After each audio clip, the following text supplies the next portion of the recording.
Good afternoon, everybody.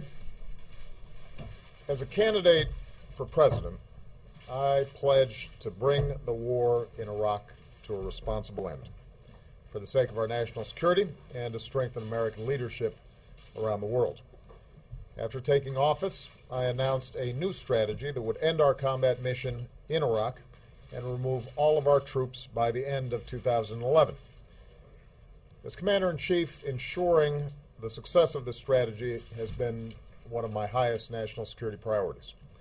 Last year, I announced the end to our combat mission in Iraq, and to date we've removed more than 100,000 troops. Iraqis have taken full responsibility for their country's security. A few hours ago, I spoke with Iraqi Prime Minister Maliki. I reaffirmed that the United States keeps its commitments. He spoke of the determination of the Iraqi people to forge their own future. We are in full agreement about how to move forward. So, today, I can report that, as promised, the rest of our troops in Iraq will come home by the end of the year. After nearly 9 years, America's war in Iraq will be over. Over the next 2 months, our troops in Iraq, tens of thousands of them, will pack up their gear and board convoys for the journey home.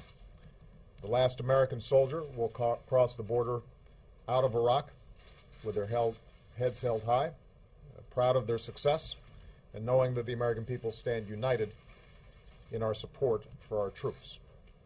That is how America's military efforts in Iraq will end. But even as we mark this important milestone, we're also moving into a new phase in the relationship between the United States and Iraq. As of January 1st, and in keeping with our strategic framework agreement with Iraq, it will be a normal relationship between sovereign nations, an equal partnership based on mutual interests and mutual respect. In today's conversation, Prime Minister Maliki and I agreed that a meeting of the Higher Coordinating Committee of the Strategic Framework Agreement will convene in the coming weeks. And I invited the Prime Minister to come to the White House in December as we plan for all the important work that we have to do together. This will be a strong and enduring partnership. With our diplomats and civilian advisors in the lead, we'll help Iraqis strengthen institutions that are just, representative, and accountable. We'll build new ties of trade and of commerce, culture, and education that unleash the potential of the Iraqi people. We'll partner with an Iraq that contributes to regional security and peace, just as we insist that other nations respect Iraq's sovereignty. As I told Prime Minister Maliki, we will continue discussions on how we might help Iraq train and equip its forces, again, just as we offer training and assistance to countries around the world. After all, there will be some difficult days ahead for Iraq, and the United States will continue to have an interest in an Iraq that is stable, secure, and self-reliant. Just as Iraqis have persevered through war, I'm confident that they can build a future worthy of their history as a cradle of civilization. Here at home, the coming months will be another season of homecomings. Across America, our servicemen and women will be reunited with their families. Today, I can say that our troops in Iraq will definitely be home for the holidays.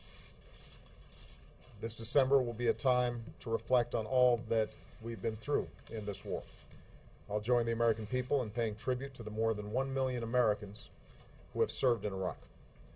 We'll honor our many wounded warriors and the nearly 4,500 American patriots and their Iraqi and coalition partners who gave their lives to this effort. And finally, I would note that the end of war in Iraq reflects a larger transition. The tide of war is receding. The drawdown in Iraq allowed us to refocus our fight against al-Qaeda and achieve major victories against its leadership, including Osama bin Laden. Now, even as we remove our last troops from Iraq, we're beginning to bring our troops home from Afghanistan, where we've begun a transition to Afghan security in leadership. When I took office, roughly 180,000 troops were deployed in both these wars, and by the end of this year, that number will be cut in half. And make no mistake, It will continue to go down. Meanwhile, yesterday marked the definitive end of the Gaddafi regime in Libya. And there, too, our military played a critical role in shaping a situation on the ground in which the Libyan people can build their own future. Today, NATO is working to bring this successful mission to a close. So to sum up, the United States is moving forward from a position of strength. The long war in Iraq will come to an end by the end of this year. The transition in Afghanistan is moving forward, and our troops are finally coming home. As they do, fewer deployments and more time training will help keep our military the very best in the world.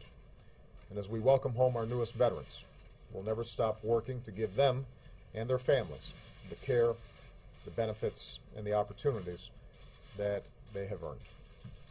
This includes enlisting our veterans in the greatest challenge that we now face as a nation, creating opportunity and jobs in this country.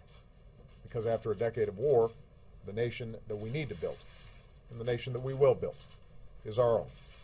An America that sees its economic strength restored, just as we've restored our leadership around the globe. Thank you very much.